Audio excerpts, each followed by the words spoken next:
qu'on a une culture, nous, françaises, de la punition. Et on pense que c'est normal. Pourquoi est-ce qu'on exclut un enfant de l'école ? Parce qu'il est différent. Des outils comme l'intelligence artificielle, elles posent pas réellement de nouvelles questions. Elles posent d'anciennes questions auxquelles on n'a pas répondu depuis longtemps. Comme Maria Montessori le disait, l'éducation est la plus belle arme de paix. Michel Onfray a cette phrase que j'aime beaucoup, il dit « Tous les enfants sont des philosophes et certains adultes le demeurent ». Nos enfants deviennent comme nous les voyons, nos enfants deviennent comme ils nous voient. Prenons le temps de réfléchir à ce qu'on veut pour demain. Bienvenue sur le podcast Les Adultes de demain. Je suis Stéphanie Desclèbes, entrepreneuse et surtout actrice engagée pour l'enfance.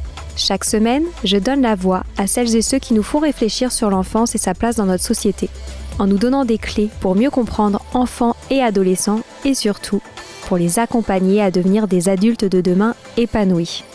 Pour en savoir plus sur mes dernières actualités, rendez-vous sur le compte Insta Les Adultes de demain ou sur mon compte perso LinkedIn. Pour retrouver un condensé des meilleurs moments du podcast, je vous laisse découvrir le livre « Offrons le meilleur aux enfants » aux éditions Hatier, que j'ai coécrit avec ma mère Sylvie Desclèbes, qui est fondatrice d'École Montessori et spécialiste de l'éducation. Elle anime aussi la chronique Pause éducative diffusée un mardi sur 2 sur ce podcast. Allez, je laisse place à un nouvel épisode.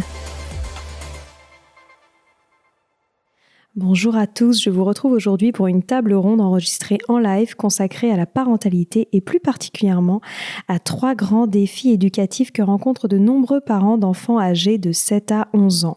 Les relations d'amitié, l'usage des écrans et la construction de la confiance en soi. On reviendra donc dans cet épisode en 3 parties sur ces 3 grandes thématiques. Pour explorer ces sujets essentiels, j'ai la joie d'être entourée de personnalités passionnées qui connaissent intimement les enfants de cet âge-là, que ce soit par leur métier ou leur rôle de parents. Vous ferez la connaissance de 5 participants au parcours varié et inspirant tout au long de cette discussion. Cette table ronde est organisée dans le cadre du lancement des produits de la marque Ikiro, des kits éducatifs qui invitent les enfants à nourrir leur trésor intérieur. Chaque kit contient une BD participative, un bricolage utile et éco-conçu, une étoile Ikiro et un dépliant pour les parents. J'ai eu la chance de tester le kit consacré à la confiance en soi et je l'ai tout simplement adoré. Un grand merci à Ikiro de prendre la parole sur ces sujets si importants pour les enfants et les parents.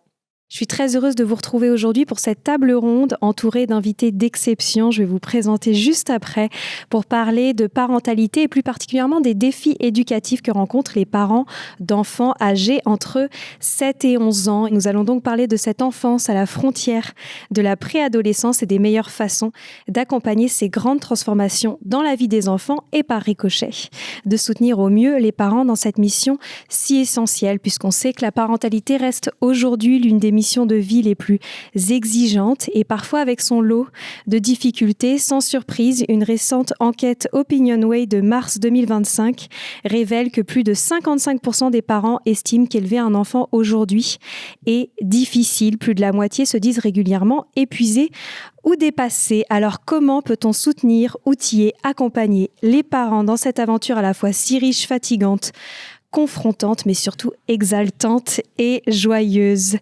Nous avons aujourd'hui la chance d'être entourés de nombreux experts, mais aussi de parents, d'un grand-parent, pour parler de cet âge de 7 à 11 ans. Et nous avons sélectionné 3 grands défis éducatifs pour cet âge-là en particulier. Il s'agit de l'usage raisonné des écrans, la construction de la confiance en soi et des liens d'amitié à cet âge charnière. Alors, je vais vous présenter un à un. Nous avons tout d'abord à ma gauche Amélia Matar, grande figure de l'éducation et du numérique en France. Vous avez cofondé Coloris, une initiative pionnière qui propose aux enfants dès la maternelle de découvrir la logique du code et de l'informatique et ce, sans écran.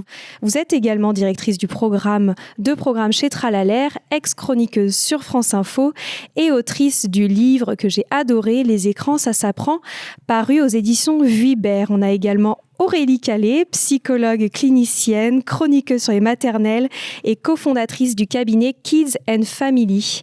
Vous êtes une grande référence en France en matière d'accompagnement des enfants et des familles et autrice de nombreux best-sellers dont le livre Je ne veux pas, ainsi que la collection Charlie qui aide les enfants à réfléchir et à mettre des mots sur leurs émotions.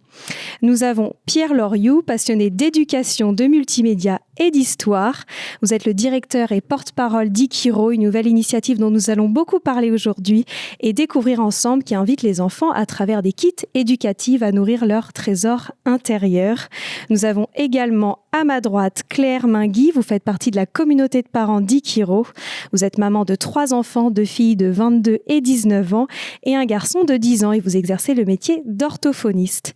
Et enfin, nous avons Bruno Bourget, vous êtes retraité, grand-père de 4 petits-enfants et très impliqué dans leur vie au quotidien. Vous avez toujours été profondément engagé en faveur de l'enfance et de l'éducation en tant qu'ancien chef d'établissement, conseiller pédagogique et bien plus encore. Alors avant de donner la parole à nos experts, j'aimerais que l'on se plonge dans le quotidien d'un parent et d'un grand-parent aujourd'hui avec des enfants âgés entre 7 et 11 ans. Et Bruno, je vais démarrer par vous. Comment êtes-vous aujourd'hui impliqué concrètement dans la vie de vos petits-enfants ? L'idée quand même, c'est que avant tout, je me sens autorisé à être grand-parent. Et je crois que ça, c'est pour moi essentiel, pour mon épouse aussi. Je prends l'exemple tout simple de Sacha, 4 ans à l'époque, qui vient à la maison pour passer le week-end et qui dit « Papa a dit que chez toi, c'est toi qui commandes. » Voilà, une belle aubaine. J'ai aussi entendu mon fils dire « Vous faites partie du plan éducation. » Et donc, je me sens autorisé. Alors évidemment, 15 jours après, je vais chez Sacha, parce que les parents étaient partis en réunion et que je lui dis il est l'heure d'aller se coucher, il me dit « Mais papy, t'es pas chez toi. C'est pas toi qui commande. » Mais en dehors de ça, je me sens à l'aise et je sens...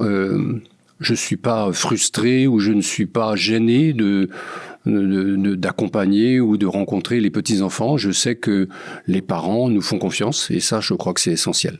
Quels sont les nouveaux défis éducatifs que vous avez découverts avec vos petits-enfants ? Il y a 3 mots qui nous apparaissent importants, même si c'est pas une règle de vie, mais vis-à-vis de nos propres enfants qui éduquent leurs enfants. Pas de conseils, pas de critiques, que des compliments. Et je me rends compte, à l'usage, c'est pas une règle en tête, mais je vois Sacha maintenant qui a 16 ans, c'est l'heure de l'orientation. Il nous partage, ses parents nous partagent leur projet, enfin son projet. Et du coup, pas de critique, pas de conseils, que des compliments. C'est beau, ils ont de la chance. On voit pas ça partout. Vous, Claire, votre dernier a 10 ans aujourd'hui. Qu'est-ce qui se joue pour vous à cet âge qui est particulièrement challengeant pour un parent ? Alors moi, c'est vrai que en tant que maman de 2 grandes filles de 22 et 19 ans et d'un petit garçon de 10 ans, j'ai vu une évolution dingue dans la société. Et du coup, j'ai pas les mêmes questionnements qu'il y a 10 ans, 12 ans. Et pour moi, aujourd'hui, ce qui a été très difficile à gérer, qu'on essaye de gérer, c'est le rapport aux écrans. Voilà, avec un petit garçon en plus. Donc, je pense que c'est différent et qui est un petit peu fils unique, entre guillemets, puisque ses 2 grandes sœurs sont étudiantes. Donc ça, c'est un sacré défi pour nous qu'on est en train de réussir à relever et qu'on a vu tous les bienfaits de cette gestion des écrans. Il y a ça. Et puis un autre défi, c'est de le laisser s'envoler, même s'il n'a que 10 ans, en l'autorisant à vivre des expériences seul, en dehors de notre présence. Et ça, pour moi, maman, ça a été un peu difficile, mais j'y travaille. Et c'est vrai qu'on voit les effets sur lui. C'est-à-dire de sortir tout seul, d'aller jouer au parc pendant 2 heures, 3 heures, de gérer son temps, de gérer ses copains. En fait, pour la confiance en lui, on a vu un avant, un après. Alors, c'est récent, parce qu'il est en CM2, il a 10 ans. Et voilà, ça fait quelques mois qu'on lui a laissé cette liberté. Mais c'est vrai que, voilà, on a vu les effets vraiment. La confiance en lui qui grandit. Et voilà, il a fallu que moi, je travaille beaucoup sur moi pour ça, mais j'ai réussi et ouais, c'est un beau défi ça. Voilà, le laisser grandir, devenir autonome Et ça tombe bien, puisqu'on va en parler de la confiance en soi et des écrans. J'aimerais maintenant qu'on démarre avec l'une de nos toutes premières thématiques de cette table ronde. Il s'agit de la confiance en soi. Et j'ai donc demandé à Aurélie de nous éclairer concernant ce sujet qui est très important d'un point de vue de la parentalité. Mais avant que vous nous éclairiez sur les bases nécessaires pour construire une confiance en soi solide, je sais qu'il est important pour vous de rappeler la différence entre estime de soi et confiance en soi. Ouais, en fait, je trouve que c'est important de commencer par faire un peu un état des lieux sur l'estime de soi. Ce qui n'est pas du tout facile à faire en tant qu'adulte, donc encore moins pour les enfants, mais bon, on peut les accompagner. Et en gros, l'estime de soi, c'est, en sachant qu'elle peut évoluer, mais c'est vraiment faire un état des lieux sur quelles sont mes forces, quelles sont mes faiblesses. Donc, d'être hyper objectif sur ça. Et même nous, en tant que parents, de pas surcomplimenter l'enfant, de dire ça, est-ce que tu penses que c'est une force chez toi, et de pas en faire des caisses, vous voyez, pas en rajouter. Et après, comme ça, c'est la base pour avoir une bonne confiance en soi.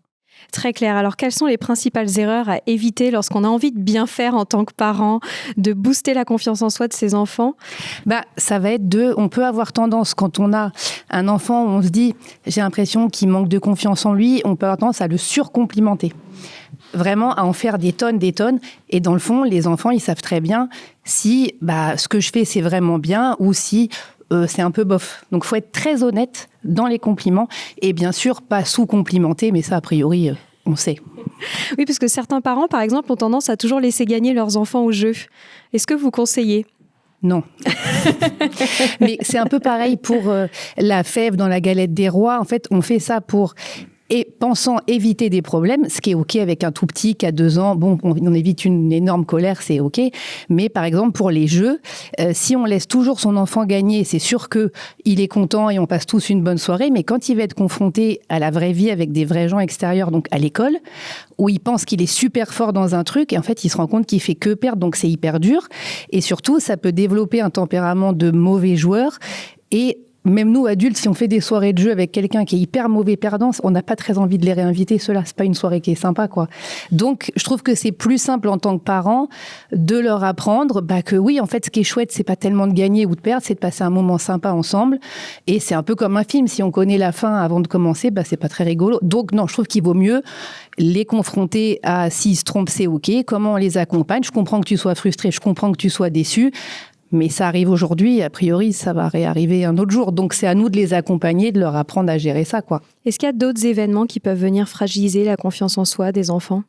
En fait, ce qui est dur sur la confiance en soi, mais c'est pareil pour les adultes, c'est pas quelque chose qu'on acquiert et qui est valable pour toute la vie. En fait, c'est un truc qui est hyper fragile, qui est très mouvant. On peut avoir quelqu'un, même dans son domaine professionnel, qui a une super carrière, qui réussit super bien, et puis un jour, il rate une présentation. Et là, tout peut s'écrouler, mais quelqu'un qui avait une très haute confiance en lui, ça peut vraiment tomber dans les chaussettes en l'espace d'une journée. Donc pour moi, la confiance en soi, c'est vraiment quelque chose qui se travaille au quotidien, d'accepter qu'il peut y avoir des hauts et des bas. Et après, c'est à l'entourage proche vraiment de faire en sorte je pense que ce que je disais tout à l'heure sur l'estime de soi, c'est vraiment la base, c'est-à-dire d'accepter qu'on peut avoir des forces et des faiblesses et de se dire, est-ce que ce que tu estimes être une faiblesse chez toi ou un défaut, est-ce que c'est un frein dans ta vie ? Est-ce que ça t'empêche de faire des choses, ça t'empêche d'être heureux ? On a tous des défauts ou ça nous empêche pas d'être... Moi, je suis nulle en dessin et je chante hyper mal. A priori... c'est pas un frein dans ma vie. Si ça l'avait été, j'aurais pris des cours, j'aurais fait en sorte de m'améliorer. Mais d'avoir conscience de ses défauts et de ses faiblesses, ça permet aussi d'avoir du recul, de l'autodérision. Que si quelqu'un vous dit, dès qu'on regarde un film, tu pleures, vraiment, c'est... comme on en a conscience, on peut rigoler de soi-même et dire, oui, moi, dès qu'il y a un truc un peu triste, je vais pleurer tout le film. Mais du coup, on peut se moquer de moi, c'est pas grave parce que j'en ai pleinement conscience, quoi.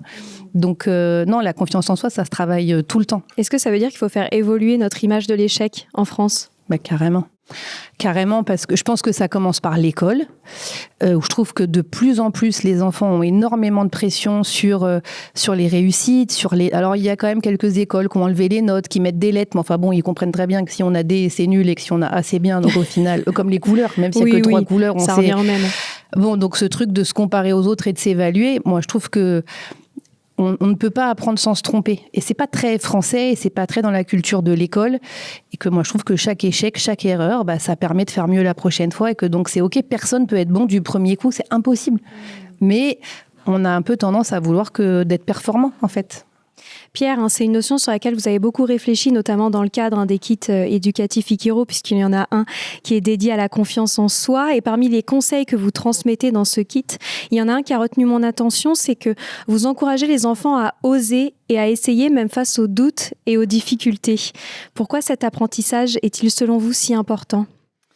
Eh bien, parce que lorsqu'on a réuni les parents et qu'on a échangé avec tous les parents sur la confiance en soi, les échanges étaient très riches. Et en fait, tous les parents veulent que leur enfant réussissent, aillent de l'avant, etc.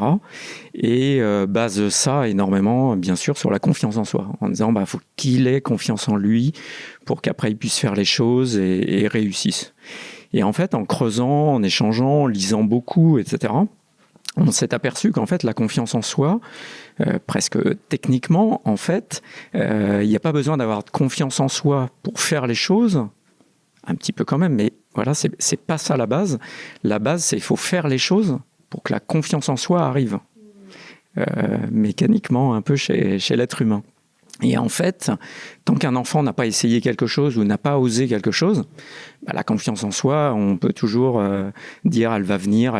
Non, elle ne viendra qu'à partir du moment où l'enfant va faire le premier pas, va y aller, va peut-être alors tomber ou faire un échec ou autre, va se relever et autre.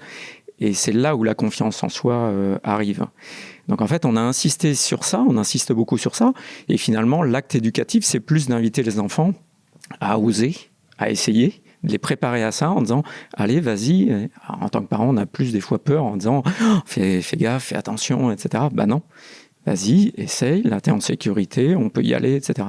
Et c'est là où la confiance va arriver, qui va lui permettre de faire d'autres choses après. Donc on a vraiment insisté sur ça, et ça c'est pas facile, oser essayer, dire à un enfant, allez, ce que disait Claire un petit peu tout à l'heure en disant de laisser l'enfant partir ou d'essayer des choses, vivre des expériences, voilà. Qu'est-ce que vous en pensez, Aurélie ? Ouais, il a tout à fait raison. Et puis même de proposer aux enfants des petits défis, en commençant par des choses plutôt simples, on est quasiment sûr qu'ils vont y arriver, d'augmenter un petit peu le niveau de difficulté. Au quotidien, ça, on peut le faire avec nos enfants tout le temps. Il ne faut pas mettre la barre trop haute, mais on commence, parce que souvent, c'est ce qu'il dit, c'est-à-dire qu'au départ, c'est le fait d'oser se lancer, d'oser essayer, et ce qui peut être un vrai frein. Et puis, il y a aussi des enfants qui ont un problème avec le fait de se tromper, et que donc, ils préfèrent ne pas essayer plutôt que de prendre le risque de se tromper, ce qui narcissiquement leur fait pas du tout du bien. Donc en fait, ils se font pas de mal, ils se confrontent pas à l'erreur, mais en fait, ils essayent jamais rien. Donc du coup, c'est pas très satisfaisant non plus. Donc non, faut toujours essayer, oser, et c'est comme ça qu'on avance dans la vie, mais ça, c'est pour les petits comme pour les grands, quoi. Et il y a autre chose à développer pour la confiance en soi aussi qui est mis en avant dans vos kits, c'est le goût de l'effort. Comment est-ce qu'on le cultive ? C'est un gros sujet, le sens de l'effort. Je parle même pas du goût, c'est le sens de l'effort. Parce que le goût de l'effort, bon, ça, on n'y est pas. Mais en tout cas, je sais pas si c'est générationnel ou pas. Honnêtement, je sais pas. Mais je trouve que globalement, ils ont tous pas beaucoup le sens de l'effort. En fait, ça les saoule. Et ils vous disent d'ailleurs, non, flemme.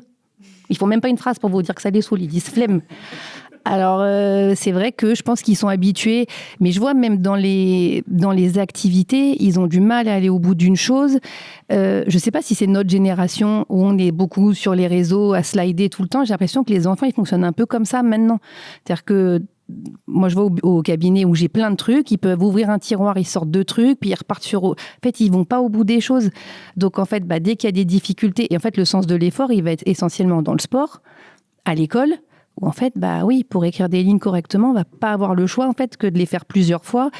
Et il y en a qui abandonnent, mais du coup, ça leur renvoie pas une bonne image d'eux non plus, parce qu'ils se disent, alors souvent ils peuvent dire, bon j'y arrive pas, je suis nul, ce qui va beaucoup inquiéter les parents. Un enfant qui a des propos où il se dévalorise beaucoup, tout de suite les parents vont dire, mais non, t'es pas nul. Et donc ce qu'on fait normalement, parce qu'on a de l'empathie pour eux, on dit, attends, je vais t'aider. Donc il y en a qui sont hyper malins, qui attendent et on fait à leur place. Il y en a qui sont hyper forts pour ça.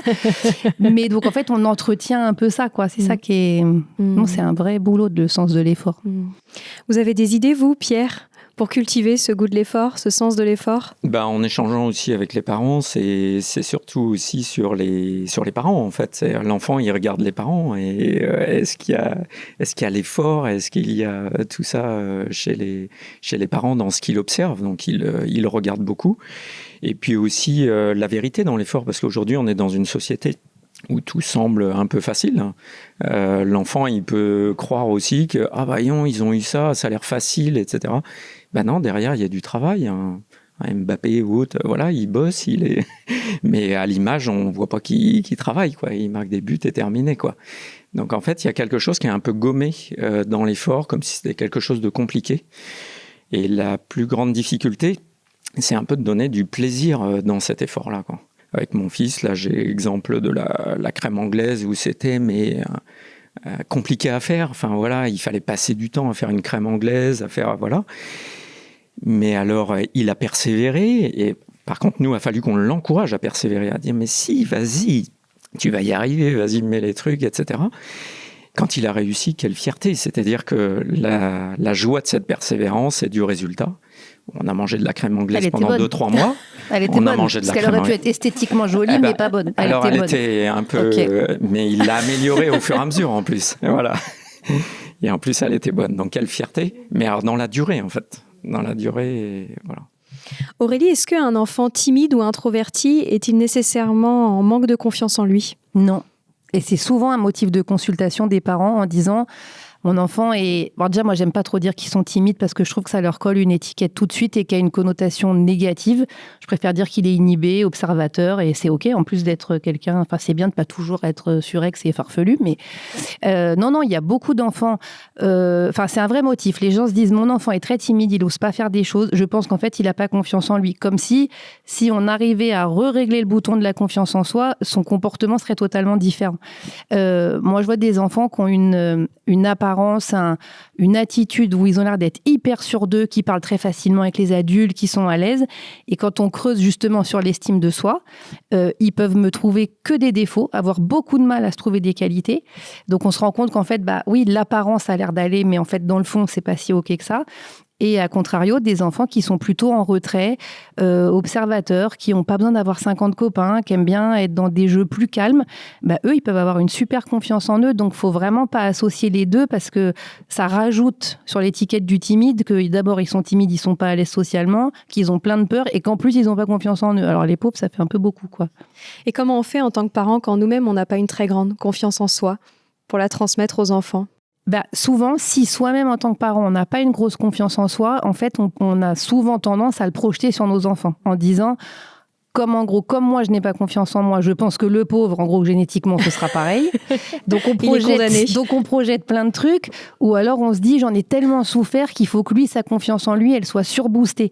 Et c'est là qu'on peut avoir tendance à dire que tout ce qu'ils font est absolument génial et fantastique. Or que parfois, ils peuvent faire un dessin qui est vraiment... où ils ont fait 2 traits de crayon, les yeux fermés, on n'est pas obligé de dire que c'est magnifique. Ce que font beaucoup, beaucoup de gens. Donc oui, bien sûr, ce qu'on a, nous, comme image, enfin d'ailleurs, toutes nos failles, ce qui nous embête un peu dans notre vie d'adulte, on a envie de l'éviter à nos enfants, mais... Il y a un autre sujet qui est central dans la vie de ces enfants âgés entre 7 et 11 ans, c'est l'amitié. Alors ça fait partie de leurs besoins affectifs et relationnels essentiels et pourtant se faire des amis, être un bon ami n'est pas toujours une chose évidente. Pierre, dans votre kit Ikiro consacré à l'amitié, vous expliquez qu'il est important de transmettre aux enfants que l'amitié est un espace de liberté. Qu'entendez-vous par là ? Eh bien, l'essentiel de l'amitié, en fait. On a mis les 3 trésors de la vie dans ce kit, c'est être soi-même avec son ami, être là pour son ami et être libre entre amis.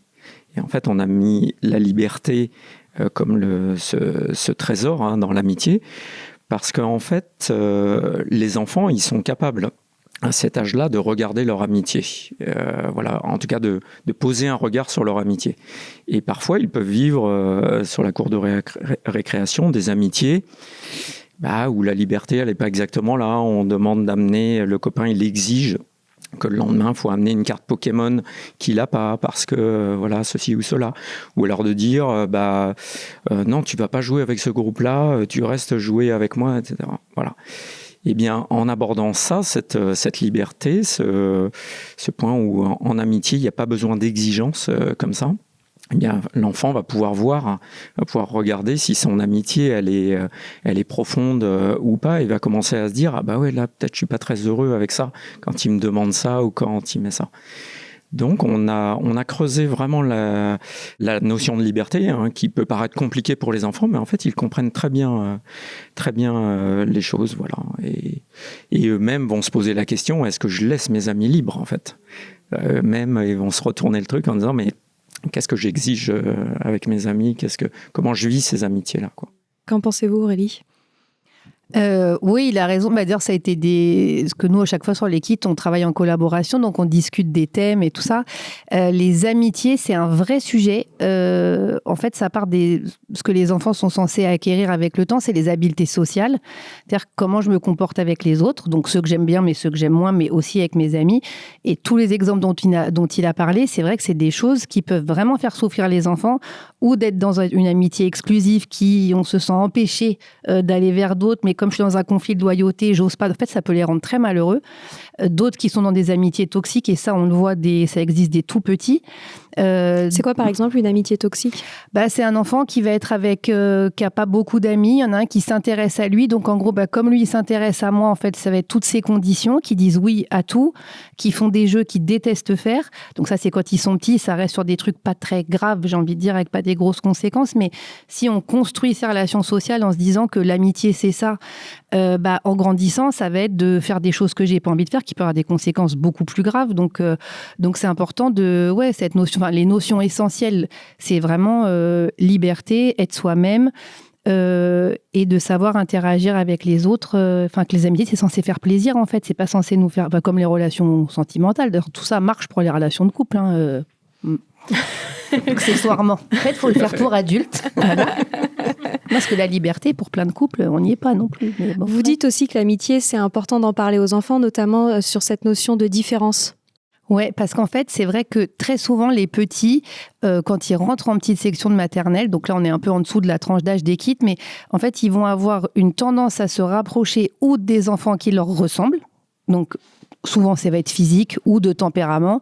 Même ou de alors, sexe ou pas nécessairement ? Ou en petite section, pas trop, mais grande section CP, quand vous leur demandez à un garçon, t'as des copines, ils vont non, c'est nul, les filles, et vice-versa. Je dis, bon, ça changera.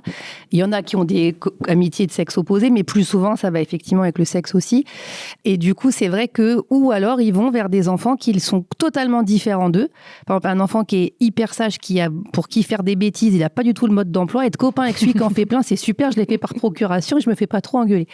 Donc voilà, il y a un peu ça. Mais donc, on se rend bien compte que si on va par affinité ou par ressemblance, pour un enfant qui est différent, lui, ça va être vachement plus dur que quelqu'un trouve qui lui ressemble. Donc, il peut avoir plus tendance à être isolé. Et je trouve que c'est vraiment auprès de nos enfants qu'il faut développer ce fait que la différence, elle est riche, que c'est ça qui fait qu'on s'ennuie pas dans la vie, et que si on était tous... moi, je suis tellement convaincue de ça que... Voilà, mais que... Moi, je trouve que c'est ça qui est super, c'est de s'entourer de gens qui sont différents de nous, et que c'est plus... Mais ça, si on leur inculque pas des petits, en fait, c'est plus pour ceux qui sont différents, moi, que ça m'embête, parce que... Voilà. Est-ce que les parents doivent s'immiscer dans la vie sociale de leurs enfants ? Ils ont beaucoup de mal à pas le faire. Moi, c'est vrai que j'aime pas trop dire ce qu'on doit faire ou pas faire, parce qu'il faut que chacun fasse ce avec quoi il est à l'aise et avec quoi il est bien. Mais moi, je trouve que tant qu'il n'y a pas de souffrance, tant que les petites disputes, il y en aura tout le temps. Donc, je trouve qu'il ne faut pas intervenir à chaque fois, parce que c'est aussi comme ça qu'ils grandissent, qu'ils font leurs expériences, qu'ils apprennent des choses. Ils vont avoir des déceptions amicales comme sentimentales plus tard. Enfin, voilà. Mais pour moi, je trouve que c'est important de dire aux enfants, il y a des histoires qui concernent les adultes, où si jamais toi, on te fait du mal physiquement, verbalement, en fait, ça se règle. Il y a des trucs qui se règlent entre adultes. Voilà, pour ceux qui sont harcelés, de dire en fait, toi, ton job, si tu vois qu'il y a un de tes copains qui se fait harceler, c'est d'abord de venir en parler à un adulte. Et voilà, les choses plus graves, je trouve que ça se règle entre parents, entre maîtresses, entre directeurs d'établissement. Mais les petites disputes, il me dit que je suis plus ma copine, c'est plus ma copine, que je suis plus son copain parce que j'ai pas voulu jouer à tel jeu. On peut essayer de les conseiller, mais bon, on n'évitera pas ça, donc on intervient quand c'est des choses graves. Sinon, il faut un peu les laisser se débrouiller, quoi. Est-ce qu'on intervient si son enfant n'a pas assez d'amis ? Après, il y a des parents qui vont être hyper stressés en se disant il est invité à 2 annives par an, donc on a envie qu'il soit... Alors, quand ils sont invités toutes les semaines ou tous les week-ends, je vous assure que c'est pas sympa non plus en termes de budget, cadeaux et d'organisation, c'est pas forcément beaucoup mieux, mais pour moi, ça va un peu avec la notion de l'enfant timide. C'est pas parce qu'un enfant, il est copain avec toute la classe, qu'il est tout le temps invité, que c'est un enfant qui va forcément super bien et l'autre n'irait pas bien. Non, pour moi, faut vraiment faire confiance à nos enfants. Et pour moi, le seul critère, en fait, ça va être la souffrance. Est-ce que mon enfant est en souffrance ou pas ? Si jamais il est bien, qu'il a son meilleur copain. En fait, un seul copain, je trouve que c'est pas très pratique, parce que si jamais il change d'école, s'il est malade, et qu'il n'est pas là, on est un peu en galère. Donc, je trouve que 2, c'est bien. Voilà. Mais s'il y en a que 2, moi, je préfère qu'ils aient 2 copains avec qui ils échangent, ils apprennent des trucs, ils partagent, Des relations que d'être saines. perdu dans un groupe de 15 où ils jouent au ballon et en fait ils échangent sur rien. Bon. Et qu'est-ce que cela signifie être un bon ami à cet âge-là ? Mais il y a tellement de trucs. Mais parfois, ils ont du mal à comprendre ce que c'est. Souvent, ce qui revient, c'est je veux plus être son copain ou sa copine parce qu'il veut toujours être le chef, il veut toujours décider. Et il y en a, donc si à la maison, on les laisse beaucoup décider, qu'ils ont l'impression qu'ils peuvent un peu donner le tempo de plein de choses au quotidien, ils comprennent pas pourquoi ils peuvent pas le faire avec leurs amis. En fait, les vraies premières interactions sociales, elles se font dans le cercle familial. Donc, ce qu'on disait tout à l'heure, leur apprendre que tu gagnes pas toujours, que ce que tu fais, parfois il va y avoir des erreurs, que on peut pas toujours faire comme toi tu veux parce qu'on est plusieurs êtres humains et que donc on peut pas regarder toujours le truc que toi tu veux. Le jeu, c'est pareil. Voilà, faut leur apprendre à faire des compromis parce que la vie, c'est que des compromis, quoi. Pierre, est-ce que vous voulez rajouter quelque chose ? Peut-être juste d'aider les enfants à découvrir aussi peut-être d'autres activités parce qu'ils peuvent avoir leur réseau d'amis, leur point d'amitié et puis de les ouvrir. En tout cas, moi, j'ai cette expérience-là d'avoir vécu des colonies ou où j'ai été complètement mis dans un autre bain social, en fait, et où j'ai gardé des amis de ces colonies parce que mes parents m'ont poussé à ça dans un univers comme ça. Donc, de faire découvrir d'autres univers sociaux aux enfants, d'autres expériences, des fois, ça les ouvre à des nouvelles amitiés, des nouvelles manières de voir les choses et voilà. Et à partir de 7 ans, c'est pas trop tôt, Aurélie, pour faire ça. Pour partir en colo ? Moi, je trouve ça super, mais il y a plein de parents qui vous disent avant 12 ans, il n'ira pas. Donc, on n'a pas tous la même tolérance à laisser partir nos enfants, à être sereins. Souvent, les premières, ça va être quand il y a des classes vertes, des classes de découverte à l'école, où ça, on sent pas trop de pas les faire y aller parce qu'ils y vont tous. Mais ça, c'est la première expérience. Et d'ailleurs, ils trouvent ça super, les petits. Il y en a qui appréhendent vachement, mais en fait, souvent, ça se passe très bien, quoi. Et ça, faut vraiment pas se forcer. Je crois que l'histoire des colonies de vacances, il y en a pour qui c'est difficile, qui stressent sur le départ en car, le chauffeur, ils se font plein de stress. Donc, si nous, en tant que parents, on n'est pas l'esprit serein, on va pas envoyer des ondes très positives. Donc, mais oui, ce qu'il disait, on peut tout à fait les mettre à des activités extrascolaires, du sport. Il y a plein de trucs où on fait d'autres réseaux amicaux qui ne sont pas du tout les mêmes gens. Et on peut multiplier sans forcément... ça, on peut, ouais. Et pourquoi vous avez décidé de travailler particulièrement sur l'amitié avec Ikiro ? C'est central dans la vie de tout être humain. Et on se dit qu'à cet âge-là, il y a des amitiés fortes qui se forgent.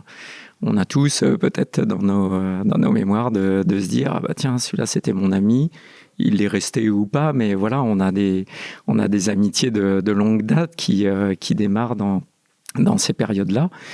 Et en fait, nous, vraiment, quand on a travaillé avec les parents, on s'est aperçu que l'amitié, c'était un sujet central. Pour eux, c'était hyper important que leurs enfants vivent de belles amitiés, construisent de belles amitiés. Et on se dit, entre 7 et 11 ans, c'est vraiment une bonne base pour construire des belles amitiés et commencer à bien regarder ça, quoi, comment ça fonctionne et pas se faire piéger, justement, pas tomber dans des amitiés toxiques ou des choses qui nous mettent en galère, en fait, quoi. Parce qu'Aurélie, qu'est-ce qu'elles ont de si particulière, ces relations amicales nées dans l'enfance ? Ce qui est assez rigolo, je trouve que les amis qu'on s'est fait en étant petits, avant 15 ans, si c'est des gens qu'on continue à voir à l'âge adulte, même si c'est des gens qui se voient très peu souvent, même une fois par an, tous les 2 ans, mais c'est comme si c'était vu la veille. C'est-à-dire que ces bases d'amitié qui ont été hyper précoces, ça met une espèce de fluidité souvent beaucoup plus simple que des gens qui se voient beaucoup et qui vont pas se voir pendant un mois. C'est des amitiés qui durent dans le temps, en fait. Presque familiales, en fait. Exactement. Vous, Claire, comment ça se passe, les amitiés, pour votre fils ? C'est vrai que nous, notre fils, donc petit dernier, 10 ans, une grande différence d'âge avec ses sœurs et avec les enfants de tous nos amis, en fait. Du coup, effectivement, élevé dans un milieu où tout ce qu'il faisait, c'était bien. Effectivement, on le laissait peut-être gagner un peu trop au jeu. Voilà. Et effectivement, quand il est arrivé à l'école...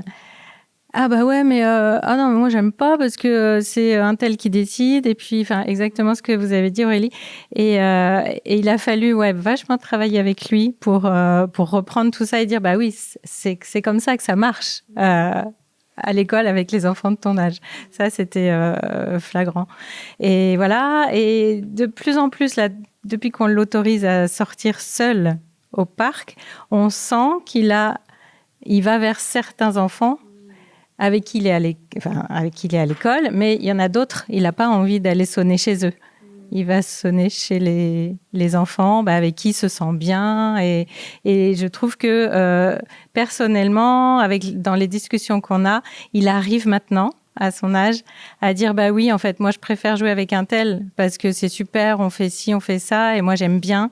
Alors que quand je suis avec un autre enfant, c'est lui qui décide tout et il m'énerve. Enfin, donc j'ai pas envie de jouer avec lui. Et il est en train là de prendre conscience de tout ça, de le verbaliser. Et voilà, il va vers les amis qui lui font du bien. Et poser ses limites, ce qui est hyper important, c'est de dire, moi, ma limite, c'est, si on me fait de la peine, si on m'écoute jamais, enfin, leur apprendre à poser les limites en amitié, c'est super important. Ce qu'il arrive à faire déjà là, donc c'est top. Et les limites, on va en parler puisqu'on va parler des écrans.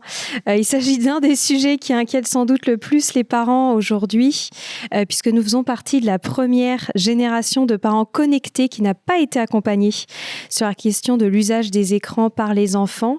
Et à titre d'exemple, en 2022, les enfants âgés de 10 ans et demi passaient en moyenne déjà 2h30 par jour devant les écrans. Amélia, comment peut-on rassurer les parents à ce sujet ?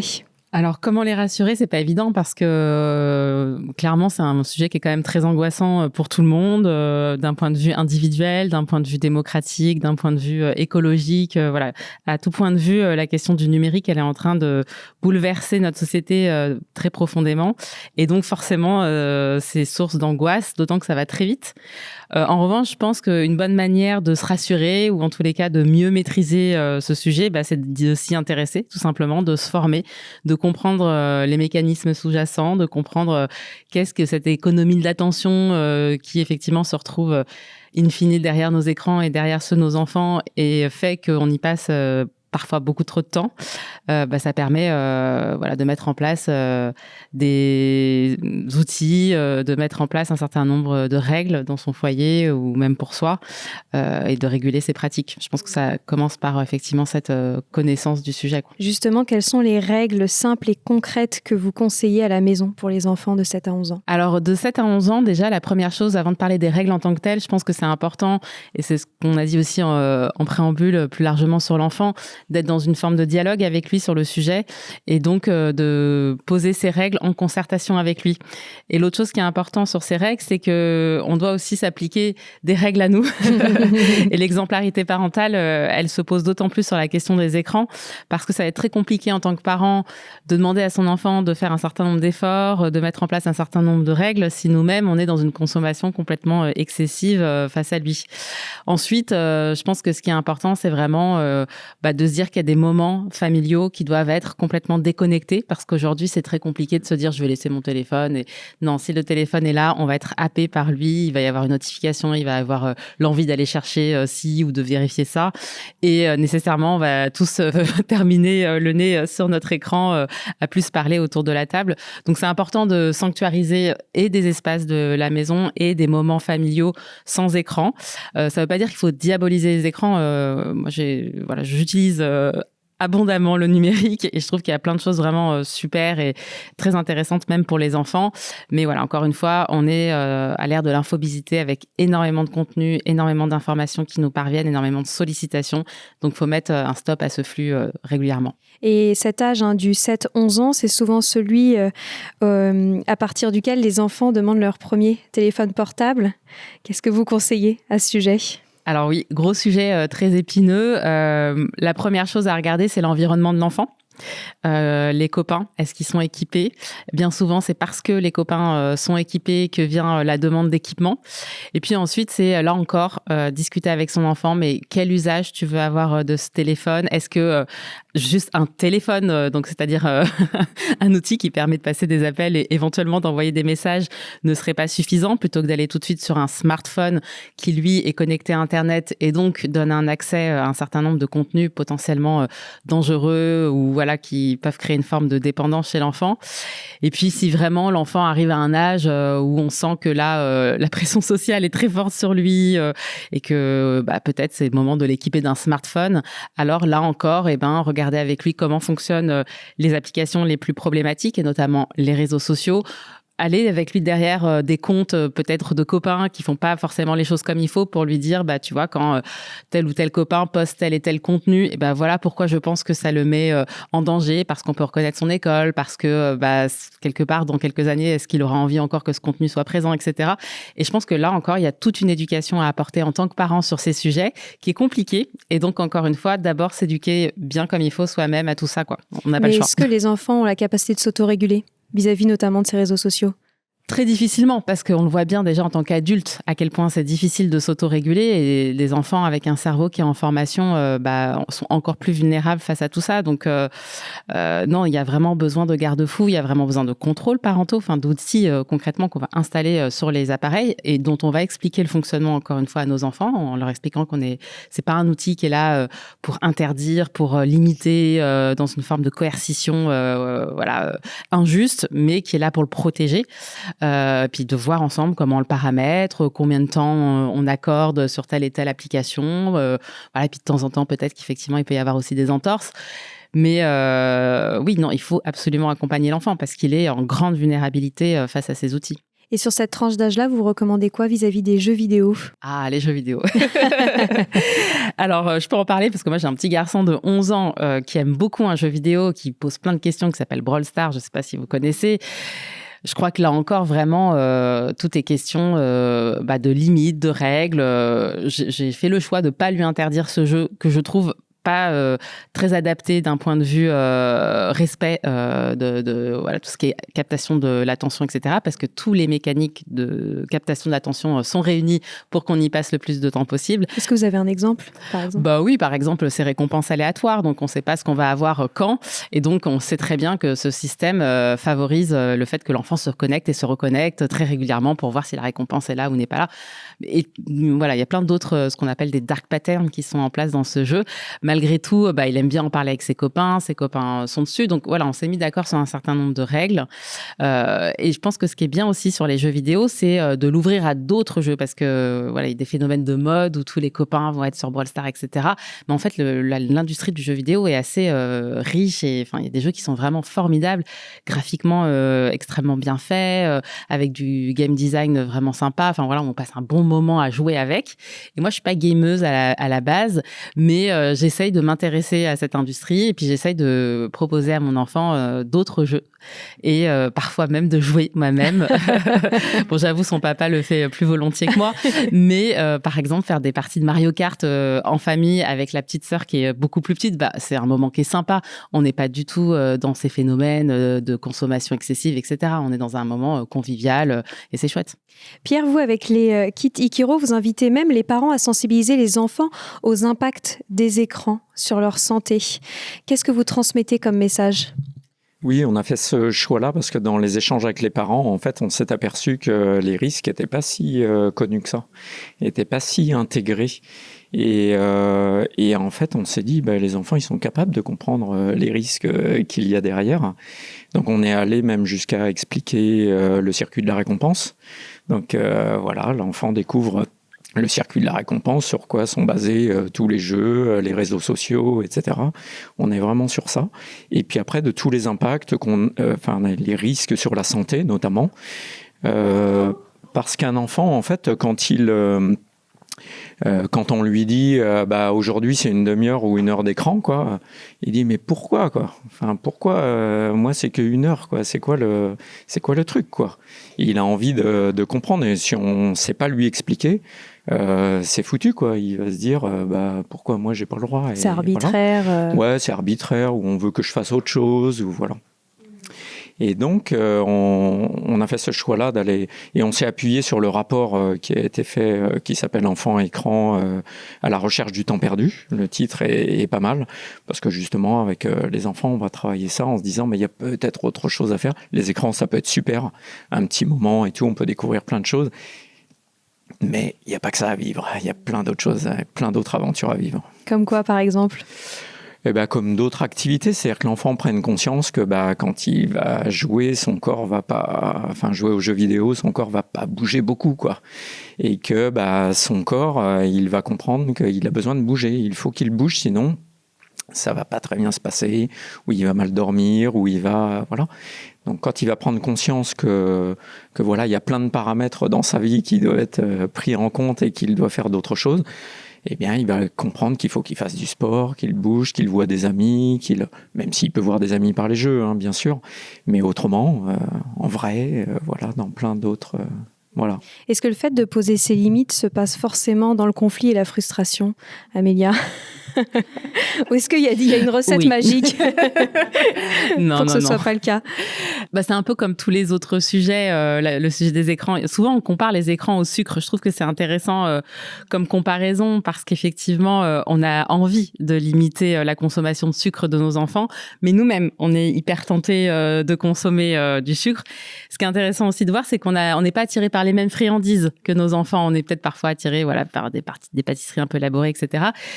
Et ce qu'il faut pour le sucre comme pour les écrans, c'est effectivement, encore une fois, être exemplaire. C'est la meilleure façon de se prémunir de conflits. Et puis, aussi prendre conscience que le sucre, comme les écrans, c'est aussi du plaisir, c'est aussi du lien social. Aujourd'hui, on imagine difficilement un événement festif, un mariage, un anniversaire sans sucre.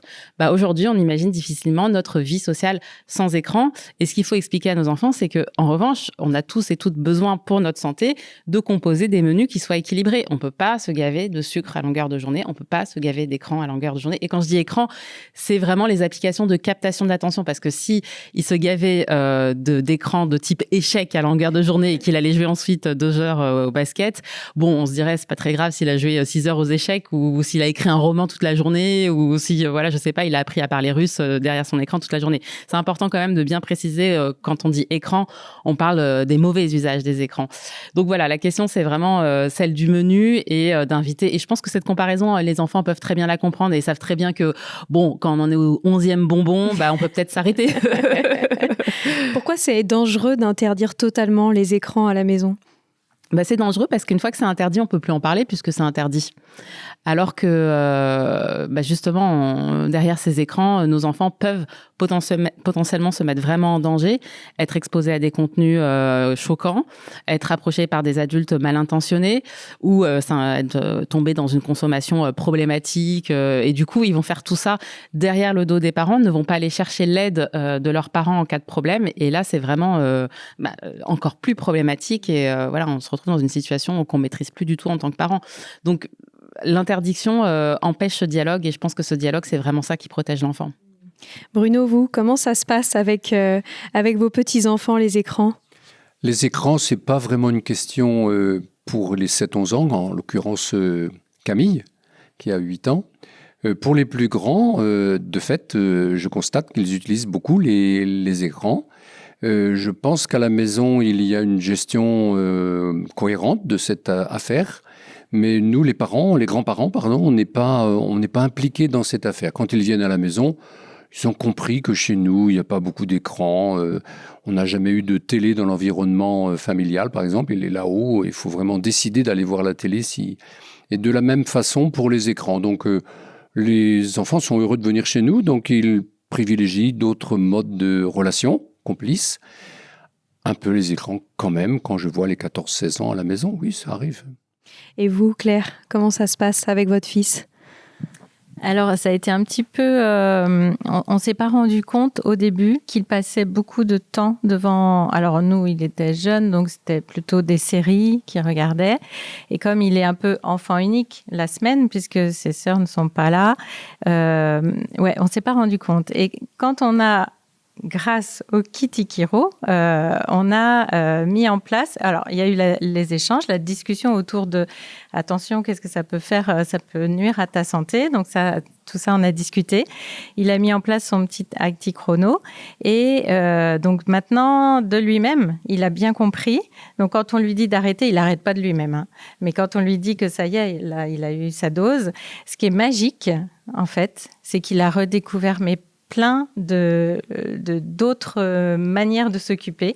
Et il y en a une qui est super, c'est que quand il monte dans sa chambre maintenant, il joue et il met sa musique. Et donc, il vit en musique. Il joue en musique. Et il aime la musique depuis tout petit, mais maintenant, voilà, c'est un moment où il est dans sa musique, dans ses jeux, et ça, c'est chouette. La musique fait partie de sa vie, alors qu'au début, non, c'était vraiment écran.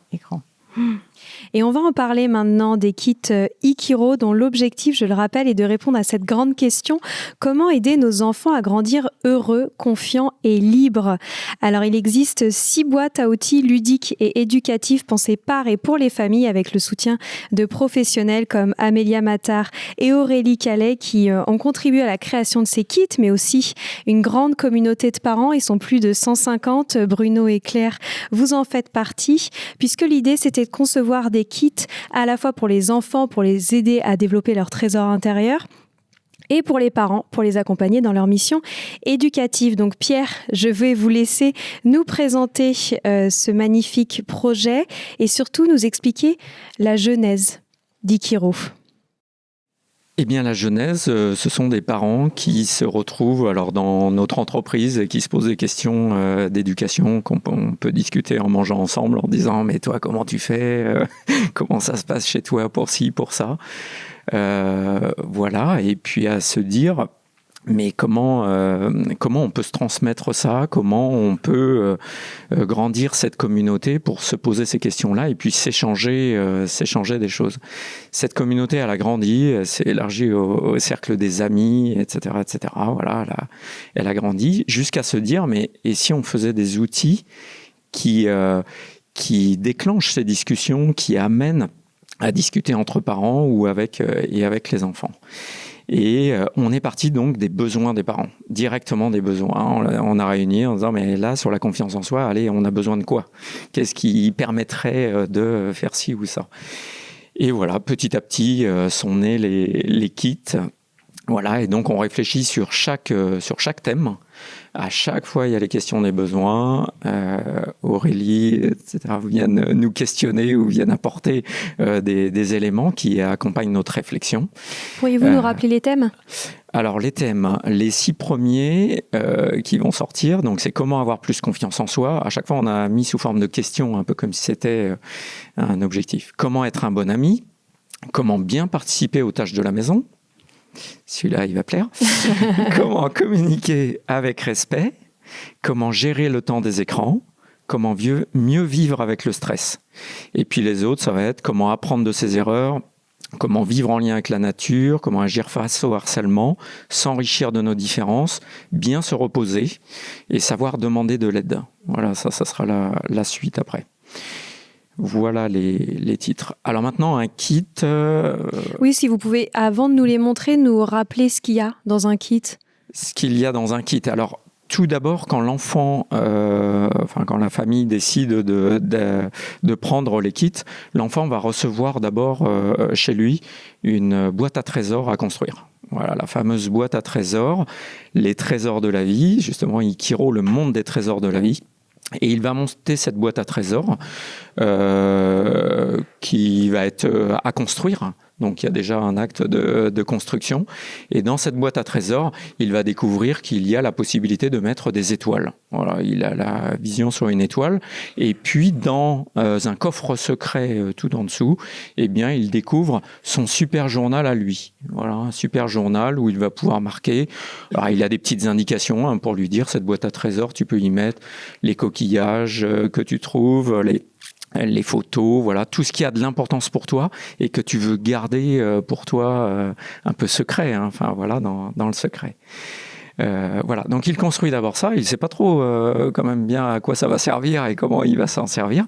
Et donc quand il reçoit son premier kit, et bien dans son kit, il va trouver une bande dessinée, voilà, qu'on dit bande dessinée participative, un bricolage et puis un dépliant pour les parents. La bande dessinée, on dit qu'elle est participative parce qu'en fait, on va mettre l'enfant à découvrir une histoire avec 2 héros, qui sont Mia et Tao et leur petit écureuil Joko. Ce sont eux qui ont fabriqué la boîte à trésors. Ce sont des bricoleurs, ces 2 personnages-là. Ils l'ont fabriqué et en tournant le fameux rouleau, ça les transporte dans un monde, le fameux monde des trésors de la vie. Et ils vont vivre à chaque fois une aventure.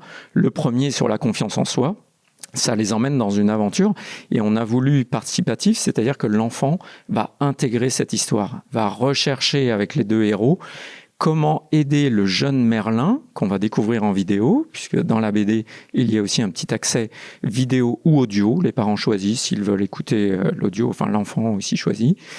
Et ils vont découvrir l'histoire de Merlin, cet enfant qui a un problème de confiance en soi à la piscine. Et toute l'aventure après, ça va être comment on peut aider Merlin. Et donc, ils vont dévorer la BD pour découvrir les trésors de la vie. Et à un moment donné, les deux bricoleurs, Mia et Tao, vont se dire mais qu'est-ce qu'on pourrait faire comme objet qui aiderait à développer la confiance en soi ? Et tout à coup, pof, un bricolage. Ils créent un bricolage. Et l'enfant va être amené à faire ce bricolage-là qui est censé amener un peu de confiance en soi, va être un outil pour déployer ça. Voilà, l'enfant va vivre toute cette aventure-là. Le bricolage va vivre dans la famille et un dépliant par an qui va permettre de donner des repères où Aurélie, Amélia interviennent pour donner des repères qui peuvent les aider dans ces différents sujets et les épauler. Et on a conçu ce dépliant un petit peu aussi comme un poster de façon à ce qu'il soit peut-être éventuellement affiché dans la maison ou mis à une place importante. Et donc ils ont vraiment été conçus pour que ce soit un moment de partage entre les parents et les enfants. En fait, l'enfant va vivre, en découvrant l'aventure, va vivre des choses. Mais les personnages le questionnent. Ils disent, mais tiens, va demander à tes parents à quel moment ils ont peut-être eu un peu moins confiance en eux. À quel moment ça leur est arrivé, à quel moment. Et en fait, il va y avoir des échanges sur la confiance en soi dans la famille. Et puis, le bricolage, qui est central aussi, bien là, c'est le tiroir des messages qui font du bien. L'objectif, ça va être de se envoyer des compliments, de se mettre des petits mots doux, des mots sympas qui donnent de la reconnaissance. Et là, toute la famille participe. Voilà. Et s'il y a d'autres enfants, il y en a qui veulent mettre le petit message, qui veulent jouer avec ce bricolage. Oui, parce que je dois dire en plus que c'est un très bel objet et qu'on en est fier de l'avoir dans notre salon au sein de la famille. C'est l'objectif, c'est que ça soit un objet qui dure, qui serve dans le temps et qui reste, qui soit joli. Ouais. Comment on se procure ces kits ? Eh bien, on se procure ces kits sur le site internet Ikiro, voilà, la boutique Ikiro qui ouvrira fin octobre, voilà. Et puis voilà, avec deux formules. Il y a deux formules, une formule pour 6 mois et une formule pour 12 mois, qu'on peut après reconduire et voilà. Où on reçoit les différentes thématiques au fur et à mesure. Tous les 2 mois. On a voulu tous les 2 mois parce qu'il y a vraiment quelque chose à vivre et qui s'installe en fait dans la vie de la famille. Et il faut bien 2 mois. Les tests qu'on a fait ont montré ça. C'est que ça a duré, ça a pris vraiment du temps, ça a fait son chemin, quoi. Après, ça peut durer encore plus longtemps, mais voilà, au moins 2 mois. Aurélie, vous, qu'est-ce qui vous plaît particulièrement, par exemple, dans le kit Confiance en soi ? En fait, je trouve que ça aide autant les enfants, les parents. Ça peut être participatif pour toute la famille. Et les parents, ils manquent d'idées sur déjà quoi faire avec nos enfants. Ils ont un peu de mal à trouver. Et là, ça permet d'allier le fait on peut passer un moment tous ensemble, on peut avoir des discussions sur des sujets qui seraient peut-être pas facilement abordables comme ça sur un coin de table au dîner. Et là, on peut passer par le biais du kit pour quand même avoir des infos, donc pour mieux les conseiller et les aider. Et puis, c'est pour le bien-être des enfants. Et donc, si les enfants vont mieux, nous, on va mieux aussi. Donc...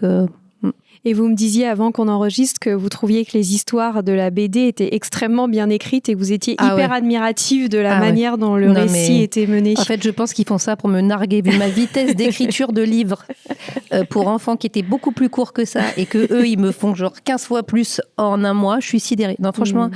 Et qu'à chaque fois, je trouve ça pour de vrai super bien. Limite, je me dirais, bon, ils ont fait vite, mais c'est nul. Oui. Ok, mais c'est pas le cas. Donc, non, je trouve que les enfants rentrent hyper vite dans l'histoire. Et même moi, mon grand, qui a 13 ans, trouve ça très sympa à lire. Or qu'il lit plutôt des mangas. Et franchement, il trouve ça très cool. Donc, non, c'est vraiment bien. Oui, parce que vous aimez particulièrement raconter des histoires, hein, Pierre. Moi, j'adore, ouais. Mais moi aussi, j'adore, mais je suis pas du tout rapide pareil. C'est pas ça. Non, c'est en le tout talent. cas, j'adore vulgariser des choses qui peuvent paraître un peu complexes, comme on a dit tout à l'heure sur le circuit de la récompense dans le cerveau ou autre, des choses comme ça, et de les mettre en histoire, quoi. Enfin, de faire rentrer l'enfant dans une histoire pour comprendre et vivre de l'intérieur. Voilà, ouais, c'est passionnant. Donc c'est tout un processus. Claire, vous, qu'est-ce que vous avez à dire sur les principaux bienfaits de ces kits ? Est-ce qu'il y en a un notamment qui a retenu votre attention ? Oui, alors tout d'abord, les bienfaits, c'est ce que disait Aurélie tout à l'heure. C'est un moment qu'on passe en famille, ensemble. Autant je comparais à l'époque où il recevait une revue. Alors, il était heureux de recevoir sa revue, mais moi, je n'étais pas vraiment impliquée dedans. Là, on reçoit le kit et c'est toute la famille qui s'implique et qui participe et qui échange, qui discute. Donc ça, c'est vrai que c'est un gros plus. Le kit...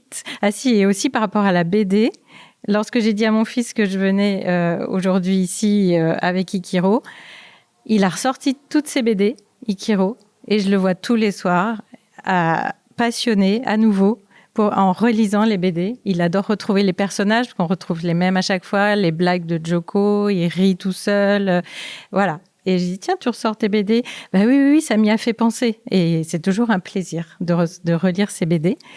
Et puis, le kit qui nous a tous marqués à la maison, c'est le kit de la confiance en soi, avec le tiroir aux petits mots qui font du bien. Parce qu'on s'est rendu compte qu'il n'y a pas que nous, les 5 membres de la famille, qui mettons des mots. Mais moi, je n'avais même pas vu. Si des amis de mes grandes filles passent à la maison, le jour où on ouvre le petit tiroir, tiens, les amis d'Anna ont mis des mots aussi. Une famille qui vient en vacances à la maison, quelques jours, et pareil, on découvre plus tard, ils avaient mis un petit mot. Et c'est que des mots qui font du bien, à nous aussi, donc c'est génial. Donc Ikiro fait du bien à toute la famille. C'est vrai. Ça, c'est vrai. Juste un petit mot pour mes copains grands-pères, les papounes, papé, pépère et autres papidous. En fait, c'est une vraie aventure, quoi. On ne sait pas où on va, mais un moment de complicité intense avec ma petite fille. Je constate, comme l'a dit Claire, qu'à la maison, tout le monde profite des petits mots qui font du bien. C'est durable dans le temps. Tout le monde est impliqué. Je veux dire, on ne sait pas où on va, mais on y va bien, quoi. Pierre, est-ce que vous avez quelque chose à rajouter sur la présentation de ces kits ? Peut-être juste sur le kit, j'ai oublié qu'il y avait l'étoile. En fait, l'enfant reçoit l'étoile. Et c'est ça le trésor de la vie qu'il va aussi collectionner et mettre dans sa boîte. Et voilà, avec l'idée qu'avec le temps, il va relire son chemin, son parcours, ces étoiles qu'il a parcourues. Comme disait Claire, peut-être reprendre la BD pour relire quelque chose, reprendre son journal, son super journal, pour voir ce qu'il avait mis en début d'année. Et puis, voilà, il y a tout ça. Et en se disant, ce serait super qu'il ressorte ça dans 10 ans après, ou 20 ans, ou je sais pas quoi, et en 10 ans, voilà, il y avait les trésors qui étaient là. Et voilà ce que j'ai vécu et ce que j'ai appris. Voilà, l'idée étant de rendre les enfants encore plus heureux, libres et confiants, quoi. Voilà. Et vous avez en effet à cœur que ce soit des produits qui tiennent dans le temps, notamment dans leur conception. Vous avez vraiment choisi des matériaux respectueux, solides, etc. Oui, ça fait 1 an et demi qu'on travaille sur les matériaux, sur la manière de faire avec les... Voilà, j'ai mon fils qui est ingénieur et qui fait toute la partie ingénierie. Et oui, on a eu du mal à trouver des matériaux qui permettent de ce type de construction. Et en même temps, étant recyclable, on est zéro plastique. On a tout calculé, toutes les encres, tout est pensé pour être OK avec le sujet de la nature. Hein. Quand on va aborder en lien avec la nature, faut qu'on soit super bien, et c'est important pour le parcours des enfants, quoi. Merci infiniment. J'étais ravie de tous vous retrouver aujourd'hui pour parler de ces sujets si essentiels dans la vie de nos enfants. Rappelons-nous que la parentalité n'est pas une mission que l'on accomplit seul. Le partage entre adultes et enfants, que ce soit à travers des jeux, des discussions comme le proposent les kits Ikiro, est plus qu'important. Et surtout, l'échange entre parents, et même si nous avons parfois tendance à ne pas oser le faire, c'est fondamental dans le long chemin qu'est la parentalité. Et je pense qu'Ikiro l'a compris à merveille avec cette communauté de plus de 150 parents qui ont à cœur non seulement de concevoir des expériences adaptées pour les enfants, mais surtout de créer du lien pour qu'aucun parent ne se sente seul ou démuni dans cette belle et grande aventure. Merci infiniment d'avoir écouté cet épisode. J'aimerais prendre le temps de remercier tous ceux qui s'abonnent à la chaîne du podcast, qui laissent des avis et des notes sur Apple Podcast ou Spotify. Ça paraît rien, mais ça fait toute la différence pour faire connaître notre travail qui est complètement indépendant. Pour me retrouver, je vous rappelle que vous pouvez aller sur le compte Instagram des Adultes de Demain ou sur mon compte LinkedIn perso. N'hésitez pas à me partager vos retours sur cet épisode ou sur le podcast en général. Ça fait tellement du bien de vous lire. Je vous dis à très bientôt pour un nouvel épisode.